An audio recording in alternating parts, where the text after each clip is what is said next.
Hey folks, welcome to Pinnacle Mountain Gunsmithing. I'm Joel Ellison, and I'll be showing you one of the guns in our collection that I think is mechanically interesting and well worth taking a look at. First, I want to get a administrative note out of the way. We have a gun show coming up in our town. Yes, indeed, a gun show in Pickens. It'll be at Market at the Mill on May 17th and 18th of 2025. Come by, come see us, pick up something from our booth, and we'd be happy to make you an appointment to come see us. And we'll be happy to take care of all your gunsmithing and firearms related needs. In any case, on to the subject of today's video. We have a Lorcin LT-25. If you think this looks a lot like a high point, well, you'd be right. This particular pistol is in 25 ACP. It's mainly made of Zamac, which is a zinc alloy, the same one that high points are made of. And yeah, it's built a lot like a high point. It's striker-fired, 6-round box magazine with a heel magazine release, which is a little annoying because I'm really not used to these, to be perfectly honest with you. Yeah, a whopping 6 rounds of 25 ACP. Yeah, it is what it is. But it's simple, blowback, not much to it. Let me show you how to take one of these down for field maintenance, and I'll show you some notes, and we'll take a look at the mechanism. Stand by. All right. Well, here's our Lorcin LT-25. Let's see what this thing has going for it. First off, it's inexpensive. That's probably the main reason why it exists in the first place. 2, it's readily available. These are quite often found in a lot of lower income homes, and yeah, it is compact, it is concealable, it is easy to shoot. It's 25 ACP after all, and it's super simple. There's not much to it, honestly. We have a slide, we have a barrel fixed to the frame, we have a tiny little magazine, which is honestly better than a sharp stick, but it's a lot more comfortable than you'd think, looking at all these angles and weird shapes. It actually fits in the right hand quite well. This particular example has a flaw that we'll discuss here in a minute. It does have a safety. That's supposedly the safe position, but look what happens when, and yes, this pistol is unloaded. With the safety on, you can't pull the slide back. But even with the safety on, see what happens when I pull the trigger. Oh, yeah, that would have just fired if there had been a round in there. So yeah, this will need a little bit of attention from the gunsmith, aka me, before it goes out the door. But in any case, we have a few markings on the side. Model LT-25, 25 caliber auto, and that's the company Lorcin, Miraloma, California. Since this one has been made, they have gone by a number of different names, but yeah, it's exactly the same pistol. Really resembles a Jimenez Arms and a few other names that have been manufacturers of these pistols over the years. But yeah, it's striker fired, which is, yeah, kind of surprising. When it's on fire, you can kind of see the striker fall. Boom, right like that. And you don't have to drop the striker before you disassemble, but it does ease off the spring tension a little bit. Now to disassemble, I am going to need to use a screwdriver or similar tool, and I'm just going to push in this little keyhole shaped bit at the back of the slide. The shape of that bit will make a little more sense here in a sec, once I get the slide off the frame. I'm just going to push that forward. Actually, I do need to cock it. Never mind about what I said earlier, but with the safety off, you can kind of push that forward, way farther than you'd think. And eventually, the slide will kind of come off. Stand by. It's a little harder to do on camera than it looks. There we go. That was a bit more of a struggle than I remember.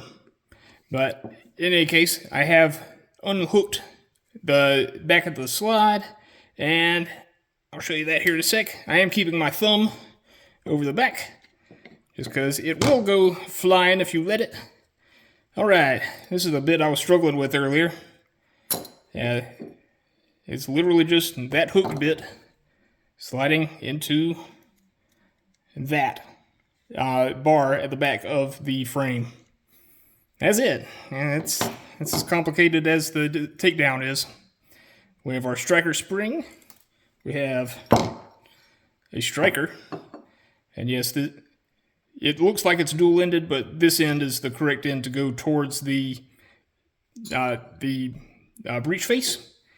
Yeah, it's just a little bit of short barrel right down there. We have a feed ramp kind of machined into the frame and into the slide and into the barrel, and that's a recoil spring underneath the barrel. I noticed there aren't any frame rails or anything. Apparently, the flat underside of the slide of the barrel here is enough to maintain control of the slide, and that's kind of all it is.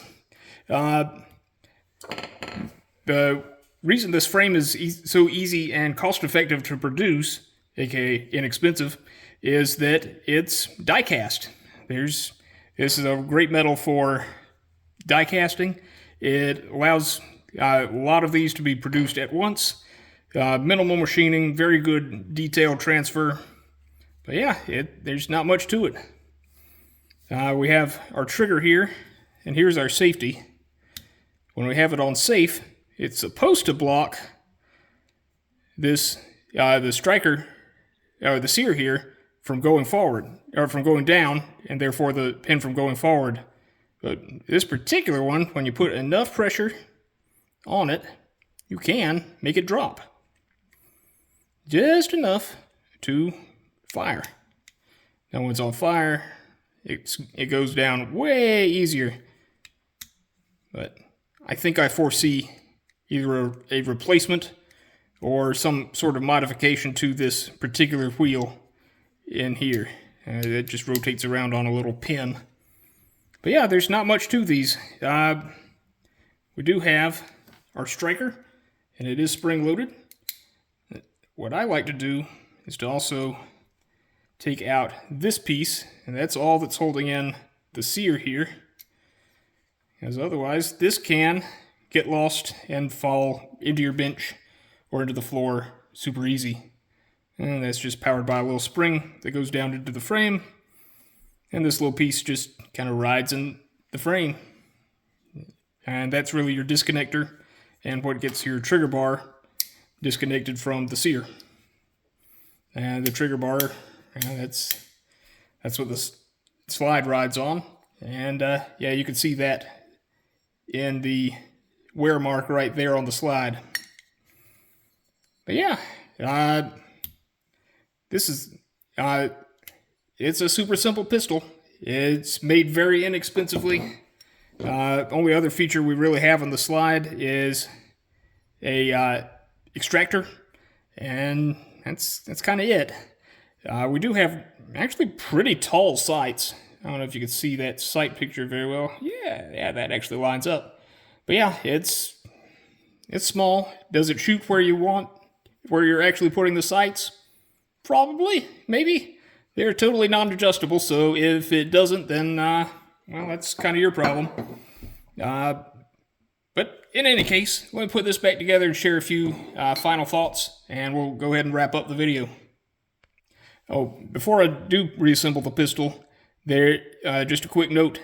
These springs may look very similar, but the much lighter, like very thin wired one, that's nowhere near as stiff, this is what powers the striker. This baby. And it almost looks the same as the recoil spring, but if you put the striker spring where the recoil spring is supposed to go, you're going to have a very bad time. And yeah, it won't end so well for your pistol. In any case, I'll go ahead and reassemble and we'll wrap out the video. Stand by. Okay, we have a have our pistol back together. Let's give her a quick function check. Yes, we're still unloaded. Does this come down a little flow over the hand? Yes. Does it go off? Yeah, probably. If you remember the takedown, I didn't point out one feature I usually do point out. The ejector. And also the slide hold open, but there is none on this pistol. But the ejector on this pistol is also the firing pin. That's right. When we have a cartridge hooked on the extractor and pull it back, boom, the firing pin protrudes just a little bit. But yeah, that's enough to kick a cartridge out of there when traveling at high velocity. Even with the very small cartridge of 25 ACP, this is probably rather uncomfortable to shoot, but would it save your life in an emergency? Yes. Is it very inexpensive? Yeah. Yes, it is. Is it worth remembering all the interesting technological and mechanical elements of it? Yeah, I think so. This is a study in minimalism and how little you can make a pistol out of and still have it be an effective firearm for self-defense. But in any case, if you'd like this pistol to go home with you and maybe go into your everyday carry, then it's going to be available. It's going to be available at our shop, and it'll probably be available at the gun show unless someone else has come and bought it first. In any case, I hope to see you there, and feel free, if you'd like to support us more directly, come check out our website at pinnaclemountaingunsmithing.com and make an appointment, and we'd be happy to help you out with all your firearms-related needs. We are a registered and licensed manufacturer of firearms. We don't have any in the pipeline just yet, but someday soon we will. We're currently at the stage of gathering equipment and materials, and we might be cranking out a few guns later this year. In any case, this has been Joel Ellison, and this is Pinnacle Mountain Gunsmithing. And if you enjoyed this content, please give us a like, comment, or subscribe, and help us support us that way. Every view counts. Every subscriber counts too. We'll see you around. Bye.